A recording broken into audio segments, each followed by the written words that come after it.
Hello friends, అందరూ ఎలా ఉన్నారు? నేనైతే చాలా బాగున్నానండి. మీరు కూడా బాగున్నారనుకుంటున్నాను. ఈరోజైతే 38 సైజ్ బ్లౌజ్కి బ్యాక్ నెక్ అనేది ఎలా కటింగ్ చేసుకోవాలి, స్టిచ్ చేసుకోవాలనేది చూపిస్తున్నాను. ఇది ఫుల్ వీడియో కనుక కావాలనుకుంటే కనుక నేను వీడియోలో డిస్క్రిప్షన్లో లింక్ అనేది అయితే ఇస్తాను. అది ఓపెన్ చేసి వీడియో మొత్తం చూడండి. దీనికి సంబంధించిన డిజైన్, కటింగ్ అండ్ స్టిచ్చింగ్ అయితే ఉంటుందండి. నేను పొట్లీ బటన్స్తో ఇలా రెడీ చేసుకున్నాను. ఈ నెక్ అనేది అయితే చూసారు కదా. పొట్లీ బటన్స్తో ఇలా స్టిచ్ చేసేసుకొని మనం కాన్వెన్స్ పేపర్ ఉంటుంది కదండి, దాంతో అయితేనే నెక్ మనకి చాలా చాలా నీట్గా వస్తుంది. నేనైతే ఇలా స్టిచ్ చేసుకున్నాను. ఇవైతే నేను పొట్లీ బటన్స్ అనేది థర్మాకోల్ బాల్స్ ఉంటాయి కదండి, దాంతో రెడీ చేసా.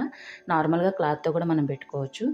నేనైతే దీంతో చేస్తాను, కొంచెం టైం కలిసి వస్తుంది కదా అని చెప్పేసి. నెక్ అనేది మాత్రం చాలా బాగా వచ్చిందండి.